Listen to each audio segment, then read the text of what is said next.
The Las Vegas Strip is becoming a ghost town, and casino executives are celebrating. The crowds that made Vegas electric have disappeared, but this isn't a crisis to them. It's the plan. The CEO of Caesars Entertainment admitted they're kicking out regular tourists on purpose to make room for millionaires.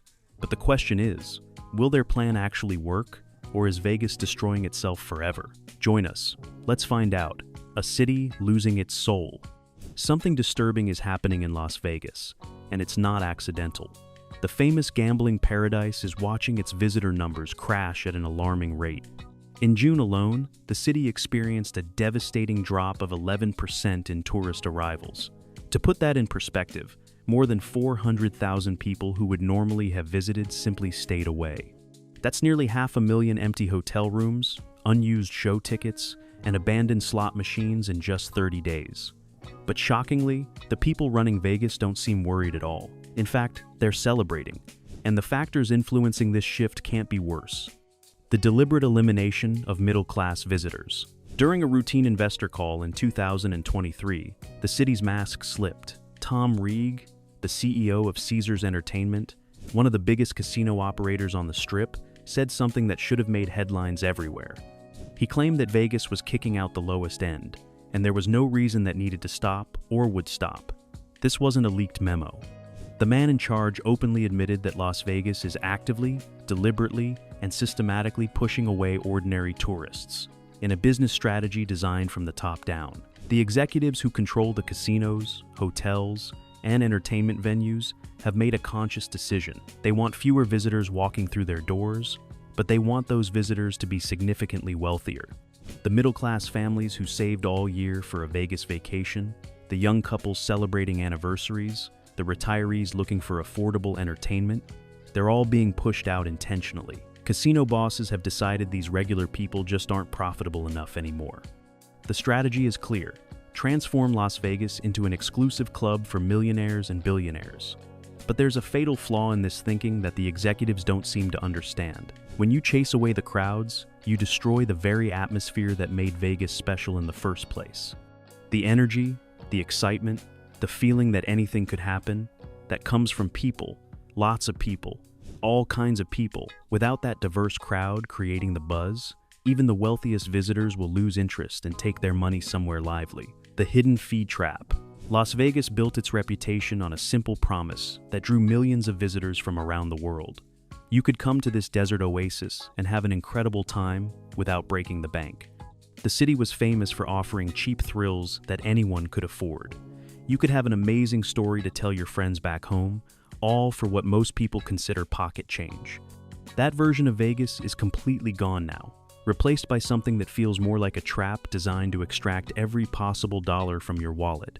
What's happening now is death by 1,000 cuts, except each cut costs about $25. MGM Resorts, which controls a massive chunk of the Strip, raised their resort fees twice during 2024 alone.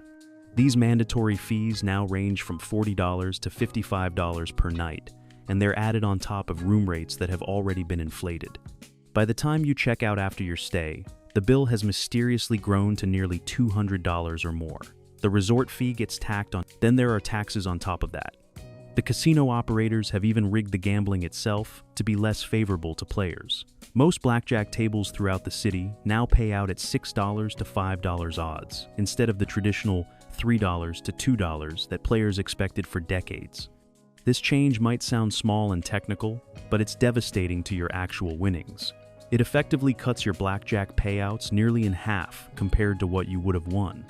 The house edge gets bigger while your chances get smaller, and most casual gamblers don't even realize they're being cheated out of proper odds. Las Vegas was always a city built on the concept of taking your money. That was understood and accepted as part of the experience. But there used to be an unspoken agreement that they'd make you feel good while doing it. You'd lose at the tables but win with memories, entertainment, and the feeling that you got something valuable for your money. Now that social contract is completely broken. Walking through Vegas feels like an expensive scam, where every interaction is designed to separate you from your cash as quickly and efficiently as possible, with a gift shop conveniently located at the exit so they can take whatever's left. The fading of free entertainment and public magic. There was a golden era when Las Vegas understood something important about human nature. You didn't need to be rich to feel the magic. The city created spectacular free attractions that made everyone feel welcome. Walking down the Strip meant experiencing one amazing sight after another without spending a single dollar. The Mirage volcano erupting in flames, full-scale pirate ships battling each other with cannon at Treasure Island, the Bellagio fountains dancing to music. These weren't just tourist attractions, they were art, theater, and engineering miracles combined. Families with young children stood next to college students on spring break, next to elderly couples holding hands, next to solo travelers from around the world. Everyone got the same show. Everyone felt the same wonder. That was the unspoken deal that made Vegas work. The city gave you entertainment, beauty, and memories, even if you never gambled a cent. It was democracy in action, spectacular experiences available to anyone who showed up. That deal is gone now, buried under rubble and corporate PowerPoint presentations about property optimization. There were heartbreaking moments that symbolized everything wrong with the new Vegas. The Mirage volcano, an icon that had erupted faithfully since 1989, was demolished forever. This piece of Vegas history disappeared to make room for Hard Rock's new development, a guitar-shaped tower that screams exclusivity rather than invitation. The famous pirate battle at Treasure Island was canceled years earlier for similar reasons. Even smaller attractions like the Avengers Station, which let regular fans take photos with superhero props, have closed their doors. Casino executives call this progress and upgrading the property. But what they're really doing is sterilization, removing anything that feels accessible. The new Vegas doesn't want to invite everyone inside anymore. It wants to sell exclusivity, VIP experiences, and the feeling that you're special because you can afford what others cannot. With every shift, Las Vegas loses the only thing that truly made it legendary in the first place: the magical feeling that you belong there, that for one night or weekend, you were part of something extraordinary, regardless of how much money you had in your wallet. A dangerous obsession. So, if Vegas is pushing away regular tourists, who exactly are they trying to attract? The answer reveals just how narrow and dangerous their vision has become. The casino operators are now focused almost entirely on whales, industry slang for ultra-rich gamblers who bet massive amounts. These are people who wager more money in a single evening than most Americans earn in an entire year of work. Names like James Packer, the Australian billionaire, or Floyd Mayweather, the boxing champion. For these rare individuals, Vegas transforms into a totally different city. Private jets land at exclusive terminals, where they're met by luxury cars. They're whisked to penthouse suites so exclusive they don't appear on any website or booking platform. These rooms have private elevators, personal chefs, and amenities that sound like fantasy. Some suites have been rumored to cost over $100,000 per night. Casino hosts attend to their every whim around the clock. They get comped meals at restaurants where regular people pay $500 per person, and they receive rebates on their gambling losses that can total hundreds of thousands of dollars. Meanwhile, the ordinary tourists who used to form Vegas's backbone are getting crushed. And the contrast couldn't be more insulting. 11:21, 11:30. But here's what makes this strategy truly foolish. Those whales aren't what keeps Vegas alive and thriving. Yes, they generate impressive revenue numbers that look great in quarterly reports, but they don't create the atmosphere. It's the middle-class gamblers who create the heartbeat of Las Vegas. They're the main reason the big shots want to be there in the first place. The nickel and dime mentality. Imagine walking into a bar on a weekend. The massive facility is absolutely perfect in every technical detail. In the luxury section, VIPs in expensive suits sip champagne worth hundreds of dollars per bottle, while enjoying good music played by a celebrity DJ. Everything in those exclusive sections screams premium quality and elite status. But now look at the rest of the bar. The regular seats, the ones where ordinary customers usually sit, chatter, laugh, and create the electric atmosphere that makes the place exciting, are completely empty. Now ask yourself an honest question. How long would those VIPs in the luxury section keep paying top dollar to sit in what is essentially a lifeless bar? The answer is obvious: they wouldn't keep coming. They'd find somewhere else, where the atmosphere actually felt alive. That hypothetical empty bar is the perfect analogy for what Las Vegas has become right now. Casino operators gutted the atmosphere and destroyed the energy while single-mindedly chasing big spenders. completely forgetting that it's the crowd that creates the magic that makes any entertainment venue worth visiting in the first place. However, there's concrete proof that their strategy is failing horribly. Local casinos scattered throughout the Las Vegas Valley, the ones that still cater to everyday players and middle-class locals, are reporting revenue increases as high as 50% in recent quarters. At the same time, the massive corporate-owned strip properties are actively bleeding money despite all their premium repositioning. Why would that be? Because those local casinos still fundamentally understand concepts that strip executives seem to have completely forgotten: volume, energy, and human connection. They know from experience that a casino floor packed with people playing $50 hands, laughing at the craps table, celebrating small wins, and creating genuine memories is worth far more than an empty palace sitting idle while waiting for a millionaire who may never show up. Casino executives keep using the sanitized corporate phrase premium repositioning in their earnings calls and strategy presentations. But in reality, what they're actually doing is charging luxury prices for an experience that no longer delivers the value that made Vegas legendary, and slowly destroying the foundation of their own business. Unfortunately, there are consequences. The growing competition. There's an old saying that when Las Vegas sneezes, the rest of Nevada catches a severe cold. This might sound like an exaggeration, but it accurately describes the economic reality for this state. Las Vegas isn't simply one tourist destination among many. It functions as the primary economic engine that powers the entire state of Nevada. When the city thrives, prosperity spreads to communities hundreds of miles away. But when Vegas stumbles, as it's doing now, the repercussions hit people who've never set foot in a casino or seen the strip lights. In 2024, the Las Vegas Convention and Visitors Authority collected a record-breaking $382 million in room taxes, representing an increase of 8% over the previous year. On the surface, that sounds like excellent news and evidence that everything is fine. But when you look closer at the timing and trajectory, a darker picture emerges. That revenue surge came almost entirely before the major drop-off in visitors hit with full force. That's the polite way of saying something much more blunt. The party's over, and the hangover is going to be brutal. Here's why this matters far beyond the casino boardrooms and strip hotels. Approximately 1/3 of all room tax revenue collected in Clark County doesn't stay in Las Vegas to fund tourism, marketing, or convention center improvements. Instead, that money gets distributed across Nevada to fund essential public services that millions of residents depend on daily. A major portion goes to public education. Another chunk funds transportation improvements throughout the state. So, when casino profits fall and hotel bookings shrink, the consequences extend far beyond disappointed tourists or empty tables. Vegas's corporate greed isn't just hurting the tourists who pay inflated prices for diminished experiences. It's starting to systematically starve the very communities and public services that keep the entire state running. And the immediate crisis extends beyond just reduced tax revenue. The city of Las Vegas is now facing a projected $110 million budget deficit directly caused by this tourism revenue shortfall.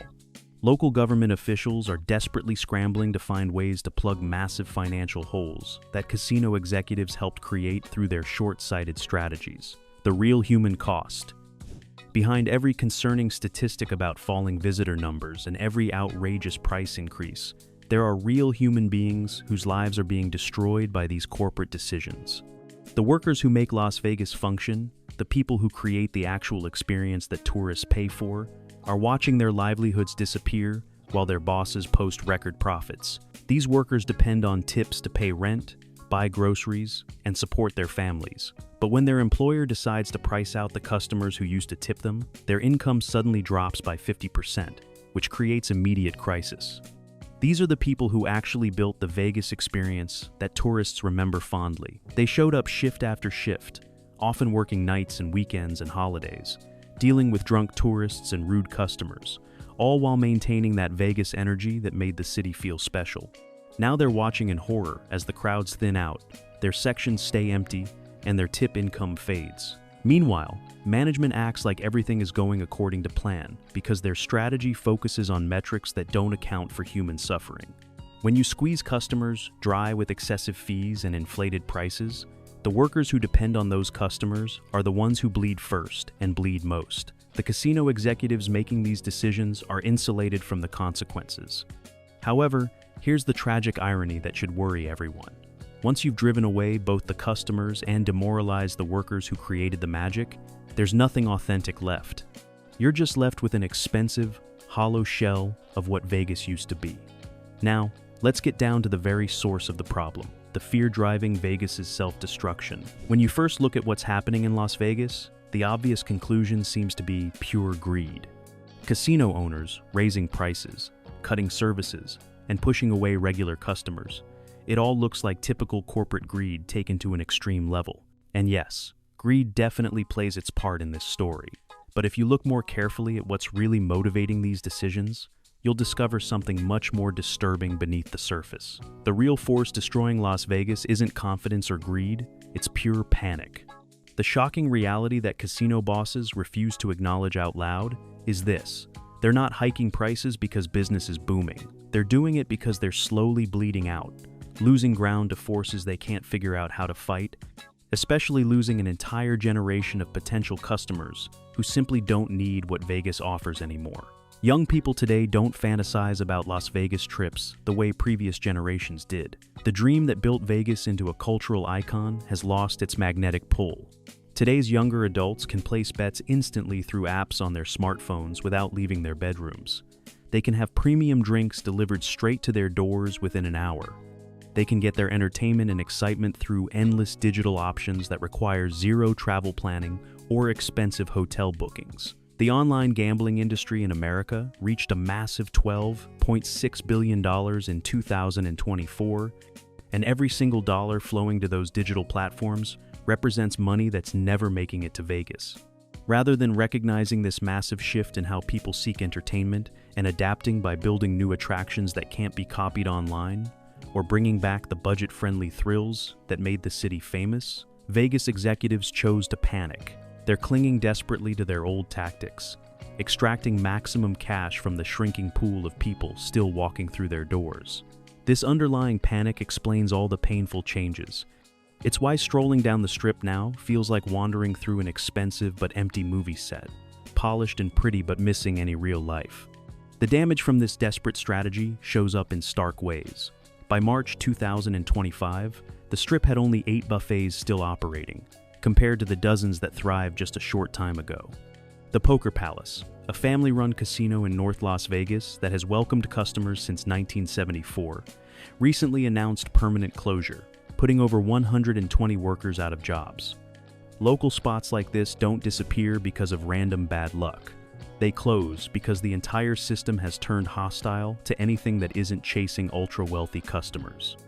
Vegas once symbolized escape, a magical place where a working-class employee could sit next to a high-profile executive and both feel equally important for a weekend. Now it serves as a warning about what happens when a city loses sight of its true purpose. Vegas never really ran on money alone. It ran on human energy, on excited crowds, on the collective sound of thousands of people having fun together. When you remove those crowds and replace vibrant energy with empty silence, no amount of gambling revenue can rescue you. Las Vegas used to offer everyone an unspoken bargain. Yes, you'd probably lose money gambling, but in exchange you'd receive an unforgettable experience. Affordable food, free drinks while playing, and memories worth sharing for years. That fair trade built customer loyalty across generations. Now that bargain has been completely abandoned. The city famous for taking risks stopped taking any chances itself. Vegas forgot a crucial lesson.